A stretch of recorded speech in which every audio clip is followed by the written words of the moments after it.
إن الحمد لله نحمده ونستعينه ونستغفره ونؤمن به ونتوكل عليه ونعوذ بالله من شرور أنفسنا ومن سيئات أعمالنا من يهده الله فلا مضل له ومن يضلل فلا هادي له وأشهد أن لا إله إلا الله وحده لا شريك له وأشهد أن سيدنا مولانا محمدا عبده ورسوله اللهم صل وسلم على حبيبك سيدنا وسندنا وشفينا محمد وعلى آله وأصحابه وأزواجه وذرياته وأهل بيته أجمعين أما بعد فأعوذ بالله من الشيطان الرجيم بسم الله الرحمن الرحيم يا أيها الذين آمنوا اتقوا الله حق تقاته ولا تموتن إلا وأنتم مسلمون சர்வலோகத்தை படைத்து பரிபாலித்து நிர்வாகம் செய்து கொண்டிருக்கக்கூடிய அல்லாஹ் ஒருவனுக்கே புகழ் அனைத்தும் உரித்தானது. அவனால் இவ்வையகத்தை தூய்மைப்படுத்துவதற்காக அனுப்பப்பட்ட நபிமார்களின் தலைவரான எமது நாயகம் முஹம்மது முஸ்தபா ஸல்லல்லாஹு அலைஹி வஸல்லம் அவர்கள் மீது அவனுடைய ஸலாத்தும் சலாமும் என்றென்றும் உண்டாவதாக. மேலும் அவர்களை முழுமையாக பின்பற்றி அவர்களுடைய தோழர்கள், கிளையார்கள், தாபிஊன்கள், தபஉ தாபிஈன்கள், ஷஹீதான சாலிஹான முஃமினான முஸ்லிமான ஆண்கள் பெண்கள் அனைவர்கள் மீதும் அல்லாஹு தஆலாவுடைய ரஹ்மத்தும் மக்ஃபிரத்தும் என்றென்றும் உண்டாவதாக.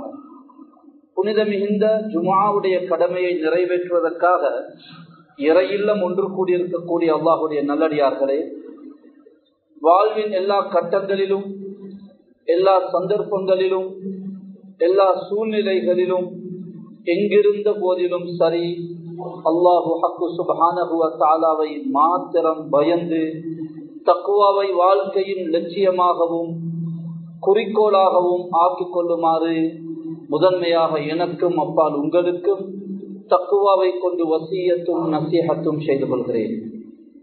அன்பான அல்லாஹுடைய நல்லடியார்களே, இஸ்லாமிய குடும்பம் என்று சொல்கையில் அது 4 கட்டங்களை கொண்ட ஒரு வட்டத்தை உள்ளடக்குகிறது.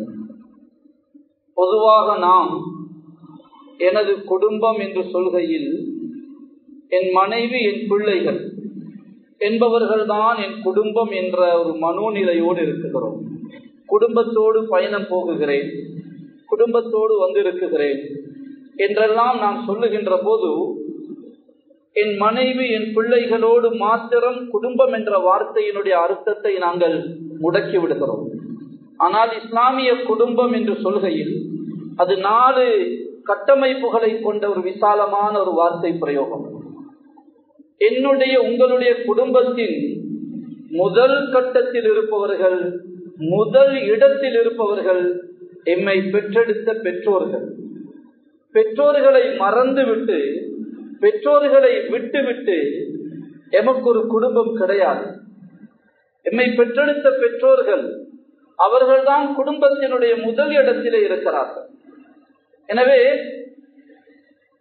யார் யாருடைய பெற்றோர்கள் இருவரோ அல்லது அவர்களில் ஒருவரோ உயிரோடு ஹயாத்தோடு இருக்குகிறார்கள் என்றால் அவர்கள் பாக்கியசாலிகள், பாக்கியம் பெற்ற மனிதர்கள். இந்த வயதிலே விவரமுள்ள இந்த வயதில் என் தாய், என் தகப்பன் உயிரோடு இருக்கிறார்களே என்பதை நாங்கள் நியமத்தாக நினைக்க வேண்டும்.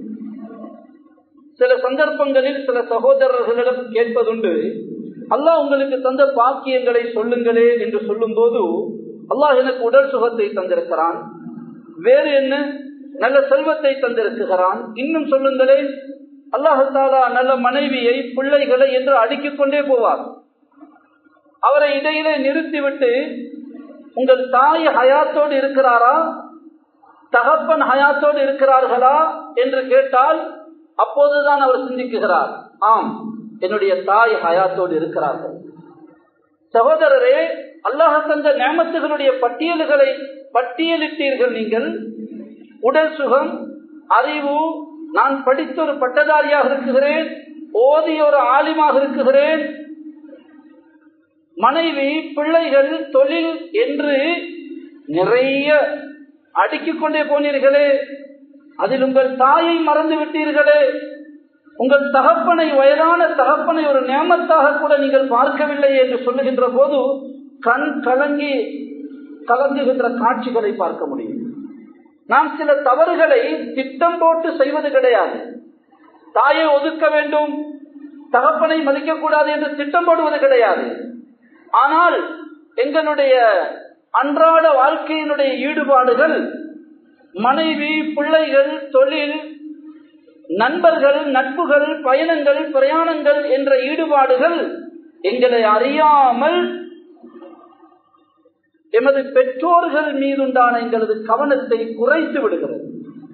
பிறகு பெற்றோர்கள் உயிரிழந்த பிறகு, வஃபாத்தான பிறகு அழுது புலம்புகின்ற, அல்லது அவர்களை பற்றி கொத்துபாக்கள், பயான்கள் செய்யப்படுகின்ற போது என் தகப்பனுக்கு நான் இப்படி செய்யவில்லையே, என் தாய்க்கு அப்படி செய்ய எனக்கு வாய்ப்பு கிடைக்கவில்லையே என்று ஏங்குகின்றவர்கள் எங்களிலே நிறைய பேர் இருக்கிறோம். இல்லை சகோதரர்களே, யாருக்காவது உங்களுடைய தாயோ தகப்பனோ ஹயாத்தோடு உயிரோடு இருந்தால் அல்லாஹ் அவர்களுடைய வாழ்விலே பரக்கத்து செய்யட்டும். அவர்களை உங்களுடைய முதல் செல்வமாக, என்னுடைய ஆகப்பெரிய செல்வம், சொத்து, நண்பர்களிடம் சொல்லுங்கள், எனக்கு அல்லாஹ் ஒரு பெரிய செல்வத்தை தந்திருக்கிறான். என்னப்பா உன்னுடைய செல்வம் என்ன? அவன் நினைப்பான் கார் என்று, அவன் நினைப்பான் தொழில் என்று, காணி, பூமி, வீடு, வாசல் என்று நினைப்பான். என்ன சொல்லு பார்க்கலாம் என்று கேளுங்கள். எனக்கு அல்லாஹ் தஆலா விலை மதிக்க முடியாத ஒரு செல்வத்தை தந்திருக்கிறான், சொல்லு என்று நண்பனிடம் சொல்லுங்கள். அவன் எதையோ சொல்லுவான். இல்லை, இது எதுவும் என்னுடைய பெருமதியான சொத்து கிடையாது. என்னுடைய வயதான தாய், நோய்வாய்ப்பட்டிருக்கிற தகப்பன், அவர்தான் என்னுடைய ஆகப்பெரிய சொத்து என்று நண்பனுக்கு சொல்லுங்கள். அன்பான அல்லாஹ்வின் நல்லடியார்களே,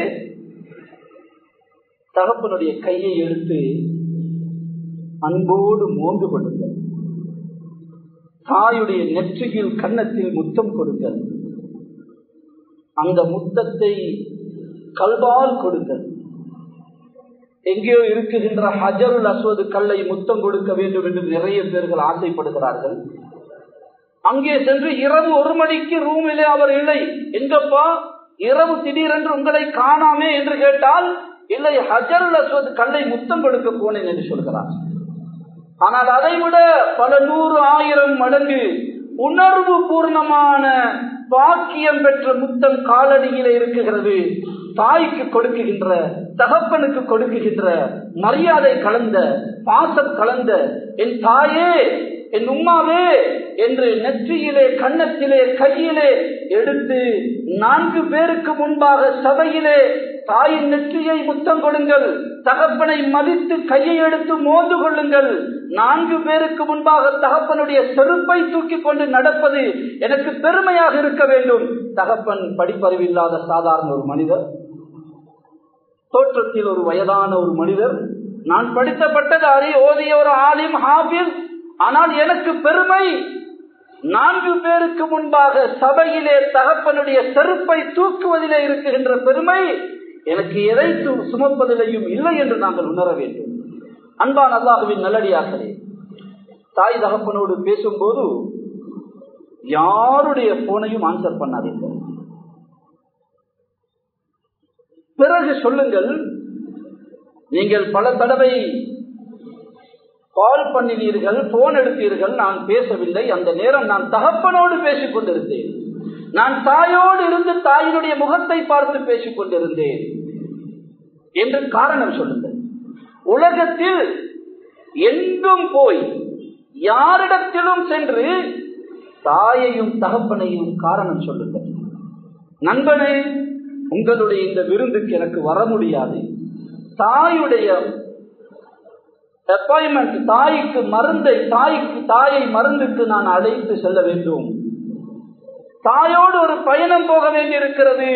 எனக்கு இந்த வேலையை செய்ய முடியாது, இந்த பொறுப்பை எனக்கு சுமக்க முடியாது.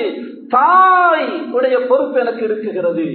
என்று எந்த பெரிய வேலைக்கும் எந்த பெரிய ஆளுடைய அழைப்புக்கும் நீங்கள் தாயை தகப்பனை காரணம் சொல்லுங்கள். ஆனால் நாங்கள் ஒருபோதும் தாயிடத்திலே தகப்பனிடத்திலே வந்து தாயே எனக்கு வர முடியாது, எனக்கு வேலை இருக்குகிறது என்று உலகத்தில் யாரையும் எவரையும் எதையும் தாய் தகப்பனிடத்தில் வந்து காரணம் சொல்லக்கூடாது.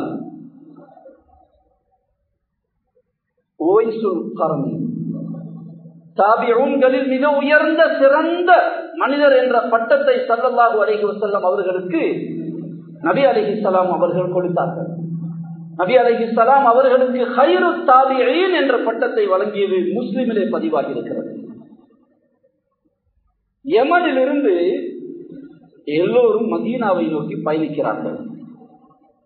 ஹபீப் முஸ்தபா ஸல்லல்லாஹு அலைஹி வஸல்லம் அவர்களை சந்திக்க, அவர்களை பார்க்க, அவர்களை பார்த்து விட்டால் ஈமானுடைய நிலையில் சஹாபியாக மாறிவிடுவார். ஆனால் இவருக்கு ஒரு பிரச்சனை, நான் அதை செய்வதாக இருந்தால் வயதான தாயுடைய பராமரிப்பை விட்டுவிட்டுத்தான் அதை செய்ய வேண்டும். இந்த இரண்டில் எதை முற்படுத்துவது? நான் போய் சஹாபியாக மாறுவதா, அல்லது நான் என் தாயை பார்ப்பதனால் அந்த சஹாபியாகுகின்ற வாய்ப்பு ஒருவேளை எனக்கு இழக்கலாம், இல்லாமல் போகலாம். அவர் தாயை விட்டு பிரியவில்லை, எல்லோரும் போகிறார்கள். ஆனால் தாய் பெற்றெடுத்த தாயினுடைய பணிவிடையிலே இருக்குகிறார். சுப்ஹானல்லாஹ். முஸ்லிமுடைய தமிழ் தர்ஜமாவை எடுத்து பாருங்கள், தனியொரு பகுதியே இருக்குகிறது உவைசுல் கர்னி அவர்களை பற்றி. நபி அவர்கள் அவருடைய அந்தஸ்தை எப்படியெல்லாம் சொன்னார்கள். அவர் துஆ கேட்டால் அவருடைய துஆ கபூலாகும். உமரே ரலியல்லாஹு அன்ஹு, நீங்கள் அவரை சந்தித்தால் என் சலாத்தை சொல்லுங்கள், அவரிடத்தில் பாவ மன்னிப்புக்காக துஆ கேட்க சொல்லுங்கள். அவர் துஆ கேட்டால் துஆ ஏற்றுக்கொள்ளப்படும். சுப்ஹானல்லாஹ். அந்த சம்பவத்தை படித்து பாருங்கள். இந்த ஹதீஸ் பிரபலியமானதும் அந்த உவைசுல் கர்னி அவர் பிரபலியத்தை விரும்பாத, ஒளிவாக மறைவாக இருந்த ஒரு சாதாரண போக்கிலே இருந்த ஒரு மனிதர். நபி அலைஹிஸ்ஸலாத்து வஸ்ஸலாம் கைரு தாபிஈன் என்று சொல்லி இருக்கிறார்களா, சலாம் சொல்லி அனுப்பி இருக்கிறார்களா என்ற செய்தி பரவியதும் அவர் யமனை விட்டே மிஸ்ருக்கு, எகிப்து நாட்டுக்கு போய்விட்டார். தன்னை யார் என்று காட்டிக்கொள்ள பிரபலியத்தை விரும்பாத ஒரு இறைநேசர் அவர். எனவே உலமாக்கள் எழுதுகிறார்கள், யார் தாய் தகப்பனுடைய பணிவிடையில் இருக்கிறார்களோ அவர்கள் உடைய துவாக்களை அல்லாஹ் ஏற்றுக்கொள்வார், அவர்களுடைய ஆசைகளை அல்லாஹ் பூர்த்தி செய்வார். தாய் தகப்பனை எதற்காக பார்க்க வேண்டும்? தாய் என்பதற்காக, தகப்பன் என்பதற்காக பார்ப்பதென்றால் அது இஸ்லாம் ஈமான் இல்லாத மனித பிறவியாக இருக்குகின்ற எல்லோருக்கும் தாயினுடைய பாசம், தகப்பனுடைய மரியாதை இருக்குகிறது. ஆனால் உலகத்தை அகிலத்தை படைத்து ஆளுகின்ற அல்லாஹ் அவனுடைய அன்பை பெற, அவனுடைய நெருக்கத்தை பெற ஆக உயர்ந்த வழி பெற்றோருடைய பணிவிடை, பெற்றோருடைய உள்ளங்களை மகிழ வைப்பது, பெற்றோர்களுடைய உள்ளங்களை குளிர வைப்பது. நான் அல்லாஹ்வின் பொருத்தத்துக்காக பார்க்கிறேன் என்று பார்க்க வேண்டும். இல்லையானால் நன்றாக தாயை கவனித்தார், தகப்பனுக்கு நல்லா செலவழித்தார் என்று 4 பேர் சொல்ல வேண்டும் என்பதற்காக, முகஸ்துதிக்காக தாய் தகப்பனை பார்ப்பதிலே அந்த அந்தஸ்து கிடைக்காது. ஈமான் இல்லாத சகோதரர்களும் இன்று நன்றாக தன் தாய் தகப்பனை வைத்துக் கொள்கின்ற எத்தனையோ சகோதரர்கள் இருக்கிறார்கள். எனவே ஈமானுடைய உணர்விலே நாங்கள் தாய் தகப்பனை பார்க்கும் போது எனக்கு அல்லாஹ்வின் பொருத்தம் வேண்டும், அவ்வளவுதான். அல்லாஹ்வினுடைய நெருக்கம் வேண்டும், அல்லாஹ் தஆலாவுடைய சந்தோஷம் வேண்டும். ஹஜ் உம்ரா செய்து அடைய முடியாத ஒரு நெருக்கத்தை எனக்கு தாய் தகப்பனுடைய பராமரிப்பு, பணிவிடை, அவர்களுடைய உள்ளங்களை குளிர வைத்து அல்லாஹுடைய நெருக்கத்தை பெற முடியும் என்ற வழி ஒரு வழி. எனவே கண்ணியமான சகோதரர்களே, தாய் தகப்பனிடம் செல்கின்ற போது சில வேளை நாம் சம்பாதிக்குகிறோம், அவர்களை பராமரிக்குகிறோம், எமது கையினால் பணத்தை எடுத்து அவர்களுக்கு கொடுக்குகிறோம், அவர்களுடைய செலவுகளை நாங்கள் பொறுப்படுத்திருக்கிறோம். கொடுக்குகின்ற போது எங்களை அறியாமல் ஒரு வகையான கர்வம், மமதை, நான் தான் தாய் தகப்பனை பார்க்குகிறேன் என்ற அந்த உணர்வு வந்து தாய் தகப்பனை அடக்குகின்ற வார்த்தைகளை நாங்கள் பேச ஆரம்பித்து விடுவோம். உங்களுக்கு ஒன்றும் விளங்குவதில்லை, நான் சொல்றதை கேட்காவிட்டால் இதுக்கு பிறகு பணம் தர மாட்டேன், செலவழிக்க மாட்டேன், நான் வர மாட்டேன் என்றெல்லாம் தாய் தகப்பனை அடக்குகின்ற அடக்குமுறைகளை கையாளுகின்ற வார்த்தைகள், அந்த அணுகுமுறைகள் எங்களை அறியாமல் வந்து விடுகிறது. இல்லை சகோதரர்களே, தாய் தகப்பனிடம் செல்லுகின்ற போது செருப்பை கலட்டி வெளியே வைப்பது போன்று எங்களுடைய ஷூவை கலட்டி வெளியே வைப்பதுடன் என்னுடைய அந்தஸ்து, மரியாதை, படிப்பு, பணம் எல்லாவற்றையும் கலட்டி செருப்புடன் வெளியே வைத்துவிட்டு வீட்டுக்குள்ளே பாசமுள்ள பணிவான மகனாகத்தான் செல்ல வேண்டும். உம்மா தாயே, கால் மாட்டிலே போய் உட்கார்ந்து கொள்ள வேண்டும். எனக்கு ஊட்டி விடுங்கள் உம்மா, உங்களுடைய அன்பான கரத்தினால் நீங்கள் ஊட்டி விடுங்கள் என்று பாசத்தை நாங்கள் வார்த்தைகளினால் வெளிப்படுத்த வேண்டும். தாயே, நான் ஏதாவது கடினமாக பேசியிருந்தால் என்னை மன்னித்துக் கொள்ளுங்கள், நான் ஏதாவது உங்களுடைய மனதை நோகடித்திருந்தால் அல்லாஹ்வுக்காக என்னை பொறுத்துக் கொள்ளுங்கள் என்ற வார்த்தைகளை சொல்லி அவர்களுடைய உள்ளங்களை குளிர வைக்க வேண்டும். அன்று இரவு முழுக்க தாய்க்கு தூக்கம் இருக்காது, மகிழ்ச்சி. என் மகன் என்ற இடத்திலே மன்னிப்பு கேட்டான், என் மகன் என்ற இடத்திலே மன்னிப்பு கேட்கிறான் என்ற அந்த மகிழ்ச்சி. அன்பான சகோதரர்களே, குடும்பம் என்பதனுடைய இரண்டாவது கட்டம் பெற்றோருக்கு அடுத்து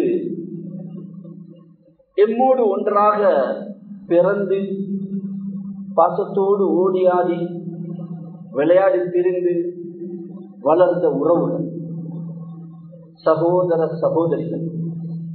இதுதான் எனது குடும்பத்தின் இரண்டாவது கட்டத்தில் உள்ளவர்கள்.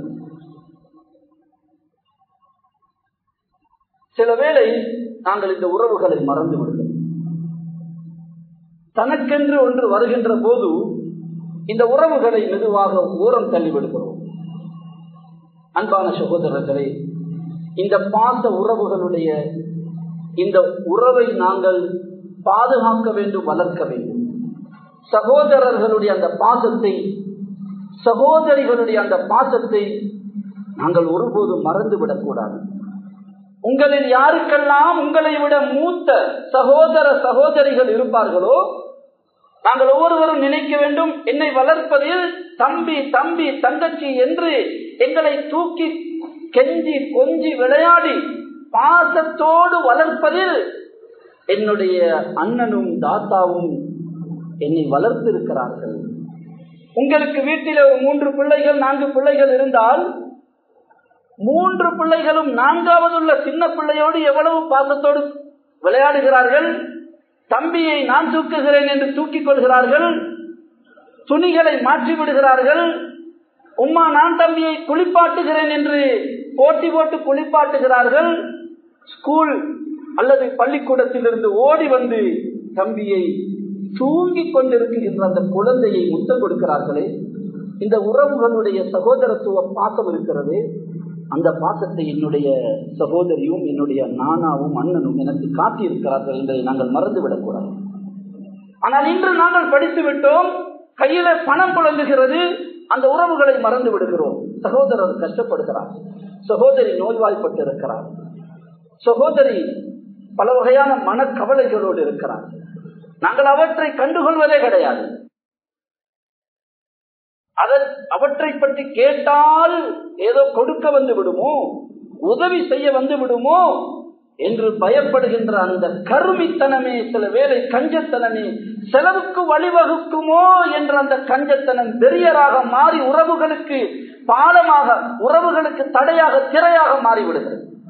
இல்லை சகோதரர்களே, இந்த சகோதரத்துவ உறவுகளை அன்பை காட்டி அல்லாஹ் தஆலா தந்த நியமத்துகளை அன்பளிப்பாக கொடுத்து தமிழிலே பொருத்தமாகத்தான் பேர் வைத்திருக்கிறார்கள். அன்பை அளிப்பதுதான் அன்பளிப்பு.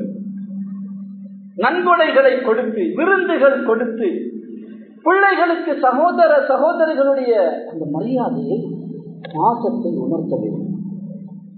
அண்ணன் வருகிறார், மகன் விளையாடி கொண்டிருக்கிறார். மகனை நாங்கள் சொல்ல வேண்டும், மகனே இது யார் வருவது? பெரியப்பா. நான் யாரு? நான் உன்னுடைய அப்பா. இது வருவது யாரு? பெரிய அப்பா. அப்பாவை விட பெரியவர் மகனே. நீ என்னை மதிக்காவிட்டால் கூட பரவாயில்லை, பெரியப்பாவை மதிக்காவிட்டால் என்னால் தாங்கிக் கொள்ள முடியாது. ஓடிப்போ, பெரியப்பாவின் கையை முத்தங்கொடு, பெரியப்பாவின் கையை பிடித்து வீட்டுக்குள் அழைத்து வா, ஓடிப்போ, பெரியப்பாவின் செருப்பை தூக்கு என்ற மரியாதைகளை பிள்ளைகளுக்கு நாங்கள் அன்பாக நாங்கள் ஊட்ட வேண்டும். தன்னுடைய சகோதர சகோதரிகளை எப்படியெல்லாம் மதிக்குகிறோம், அவர்களோடு பாசத்தோடு இருக்குகிறோம் என்பதை பிள்ளைகள் பார்க்க வேண்டும், கண்ணால் காண வேண்டும், அந்த பாச வார்த்தைகளை காதால் கேட்க வேண்டும். அன்பான அல்லாஹ்வுடைய நல்லடியார்களே, குடும்பம் என்பதனுடைய 3வது கட்டம் நாம் படித்து ஒரு கட்டத்துக்கு வந்ததோடு எங்களோடு இணைகின்ற ஒரு துணைதான் மனைவி. வாழ்க்கையின் துணை இது பிந்தி வந்த உறவு. ஆனால் முந்தி உள்ள உறவுகளில் இல்லாத ஒரு இணைப்பும் பிணைப்பும் உள்ள ஒரு வித்தியாசமான உறவு. ஒரு மனைவி ஒரு பெண்ணுக்கு கணவனுடைய இணைப்போ, ஒரு கணவனுக்கு மனைவியுடைய இணைப்பு. இந்த பிந்தி வருகின்ற 3வது வருகின்ற இந்த உறவு முந்திய உறவுகளை வெட்டி விடுகின்ற உறவாக மாறிவிடக்கூடாது. மனைவி கணவனிடத்தில் அப்பப்ப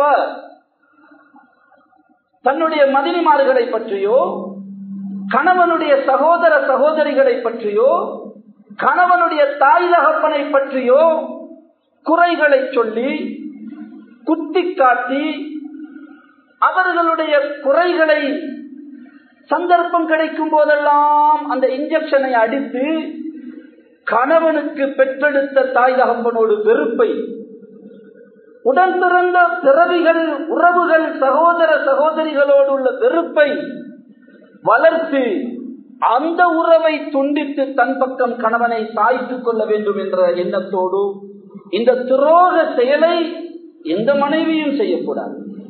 மாறாக ஒரு மனைவி, ஏன் நீங்கள் உம்மாவை பார்ப்பதில்லை, உம்மாவுடைய தாயுடைய செருப்பை பார்த்தீர்களா, எவ்வளவு நாளாயிற்று, வாங்கள் ஒரு நல்ல செருப்பை வாங்கி கொண்டு போவோம், நல்ல தாய்க்கு உங்களுடைய தகப்பனுக்கு 2 நாட்களாக சுகம் இல்லை, நீங்கள் நாளை லீவு போட்டு விடுமுறை எடுத்து நானும் வருகிறேன், தாயையும் தகப்பனையும் நாங்கள் மருந்துக்கு அழைத்து செல்வோம் என்று அந்த கணவனுக்கு தன் தாய் தகப்பனுடைய உறவை, சகோதர சகோதரிகளுடைய உறவை அந்த வளர்க்குகின்ற பாலமாகவே ஒரு மனைவி அமைய வேண்டும். இதிலே குளறுபடி வருகின்ற போதுதான் மாமி மருமகளுடைய பிரச்சனை வருகிறது. ஒரு தாய் தான் பெற்றெடுத்த பிள்ளையை ஒருபோதும் அவள் மறக்க முடியாது, விட்டுக் கொடுக்க முடியாது. திருமணத்துக்கு பிறகு மகன் தன்னை விட்டு தூரமாகி விட்டானே, மகன் என்னோடு பேசுகின்ற முறை மாறிவிட்டது, கடுப்போடு பேசுகிறானே, வெறுப்போடு நடக்குகிறானே என்ற ஏக்கம் வருகின்ற போது அந்த தாயினுடைய உள்ளம் சொல்லுகிறது, என் மகன் அப்படி அல்ல, என் மகனை நான் அப்படி வளர்க்கவில்லை, இதோ இவள் வந்துதான் என் மகனை கெடுத்து விட்டான் என்ற ஆத்திரம் அவருக்கு வருகிறது. அந்த ஆத்திரம்தான் மாமி மருமகளுடைய பிரச்சனையாக அங்கே வேறொரு உருவமாக உருவம் எடுக்கிறது. எனவே ஒரு மனைவி தன் கணவனோடு சந்தோஷமாக இருக்க வேண்டும் என்பதற்கான அடிப்படை வழிகளில் ஒன்று கணவனுடைய பெற்றோர்கள், கணவனுடைய சகோதர சகோதரிகளுடைய உறவுகளை வளர்ப்பதற்கான பண்புகளை கொண்ட ஒரு பெண்ணாக மனைவி இருக்க வேண்டும். இதே போன்றுதான் மறுபக்கத்திலும் சகோதரர்களே, இஸ்லாம் எப்போதும் ஒரு பக்கம் பேசுகின்ற மார்க்கம் அல்ல இஸ்லாம், ஒரு சைடு எடுக்குகின்ற மார்க்கம் அல்ல இஸ்லாம். மறுபக்கத்திலே ஒரு கணவன் தன் சகோதரர்களோடு தன் பெற்றோர்களோடு மனைவி நன்றாக நடந்து கொள்ள வேண்டும், தன் சகோதரிகளோடு நல்ல விதமாக நடந்து கொள்ள வேண்டும் எதிர்பார்க்குகின்ற கணவன் நினைக்க வேண்டும், இதே போன்றுதானே மனைவியும். அந்த மனைவிக்கு சகோதர சகோதரிகள் இருக்கிறார்களே, பாசத்தோடு வளர்ந்திருப்பார்கள்,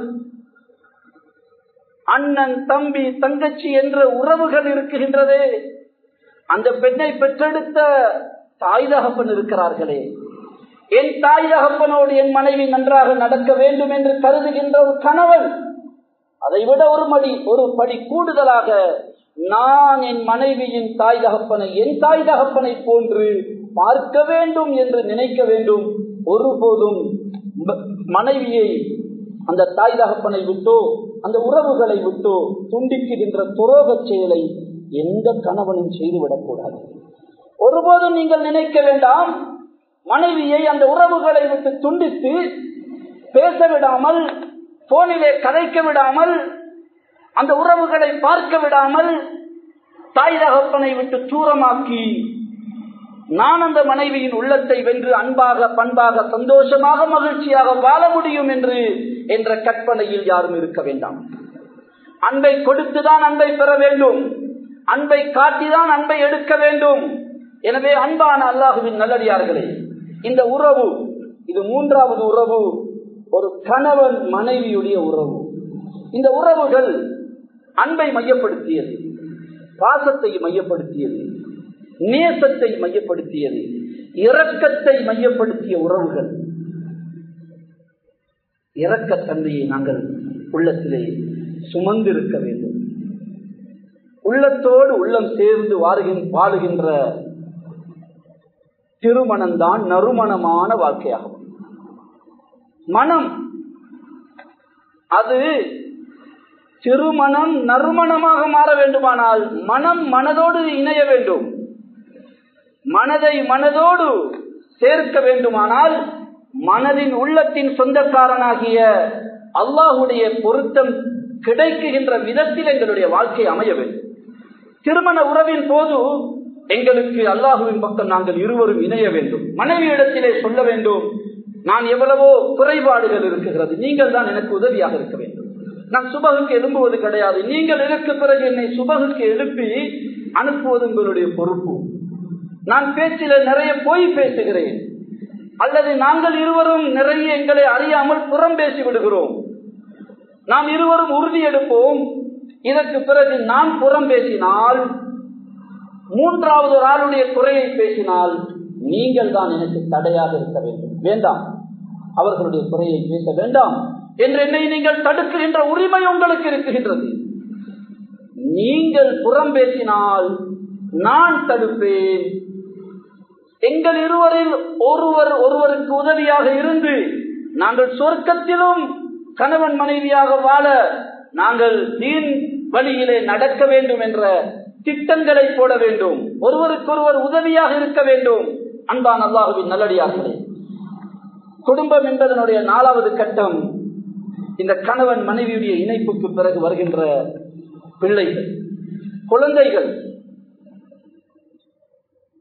அல்லாஹ் தஆலா யார் யாருக்கு பிள்ளை பாக்கியம் இல்லையோ அவர்களுக்கு அல்லாஹ் பிள்ளை பாக்கியங்களை கொடுத்தரல வேண்டும். பிள்ளை பாக்கியம் உள்ளவர்களுடைய பிள்ளைகளை கண்குளிர்ச்சியான சாலிகான பிள்ளைகளாக ஆக்கி அருள வேண்டும். பிள்ளைகள் கிடைப்பதில் தாமதமானால் கூட அல்லாஹ்வின் ஏற்பாட்டை நாங்கள் பொருந்திக் கொள்ள வேண்டும். அர்ரிதா பில் கலா, ஈமான் உள்ளத்துடைய இபாதத்துகளில் ஈமானுக்கு அடுத்து மிகப்பெரிய ஒரு பாரமான வெயிட் கூடிய ஒரு இபாதத்து தான் அர்ரிதா பில் கலா, அல்லாஹ்வுடைய விதியை ஏற்பாட்டை பொருந்திக் கொள்வது. அல்லாஹ்வுடைய விதியை ஏற்பாட்டை பொருந்தி வாழுகின்ற ஒருவருக்கு வாழ்க்கையில் டென்ஷன் இல்லை, வாழ்க்கையில் பதட்டம் இல்லை, எதற்கும் அவர் குழப்பம் அடைய வேண்டிய அவசியம் இல்லை.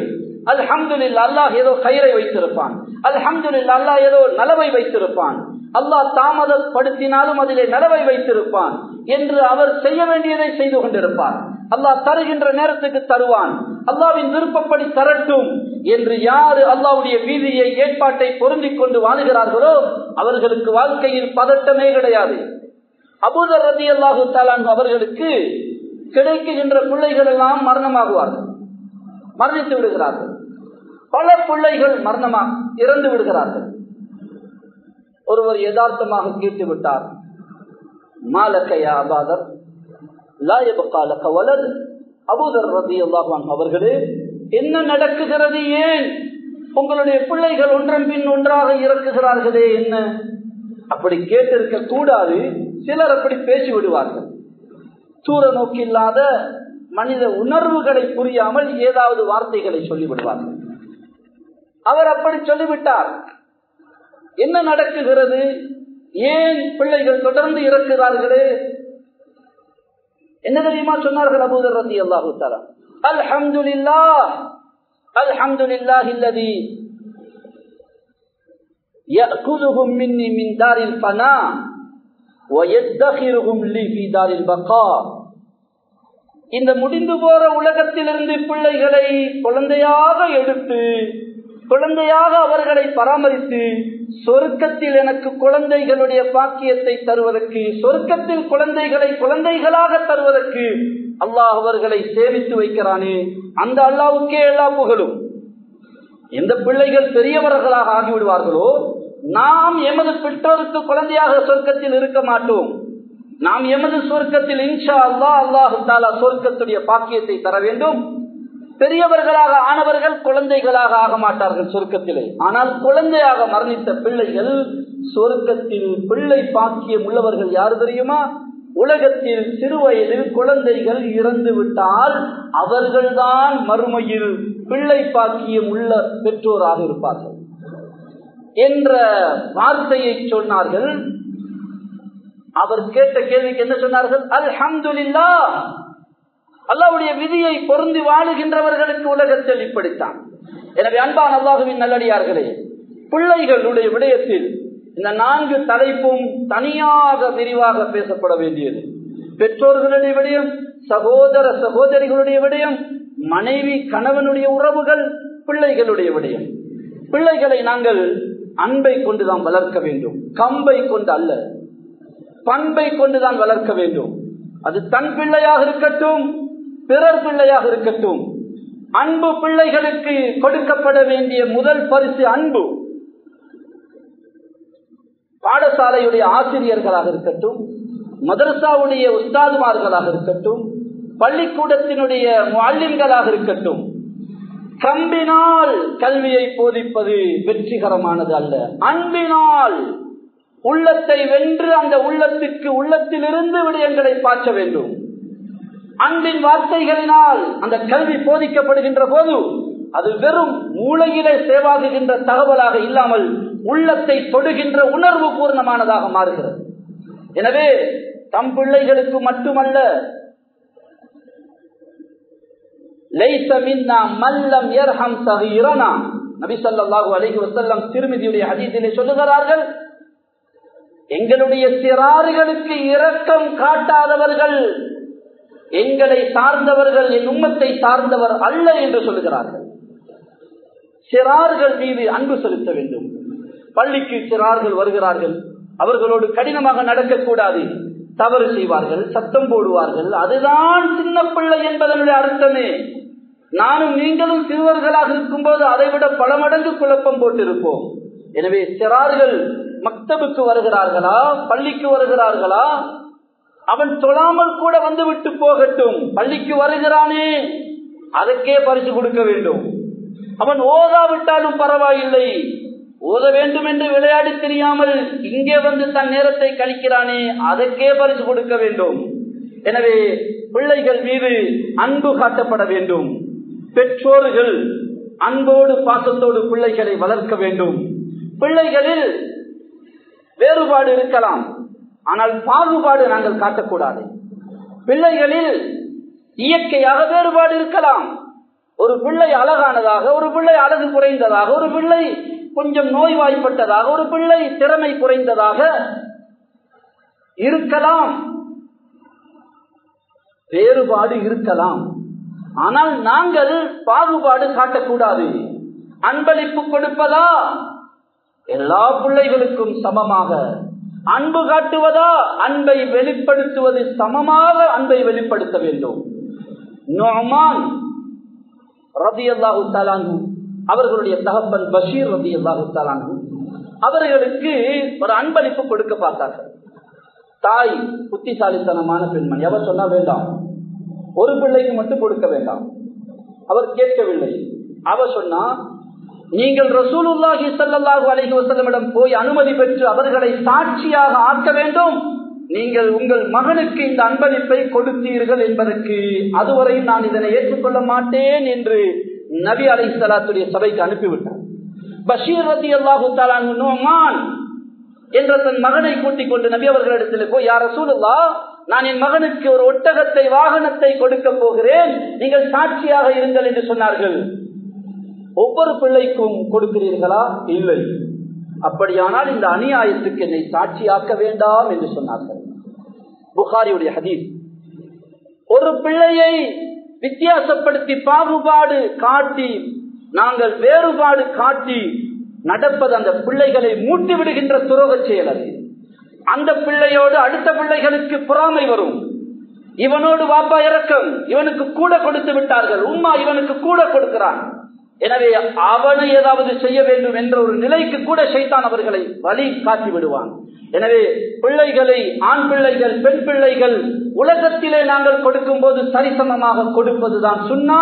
சில உலமாக்களிடத்திலே வாஜிபு தஸ்வியா பைனல் அவுலாதி ஃபில் ஹிபா, நாங்கள் அன்பளிப்பு கொடுக்கும் போது பிள்ளைகளுக்கு ஆண் பிள்ளை, பெண் பிள்ளை எல்லோருக்கும் சமமாக கொடுக்க வேண்டும்.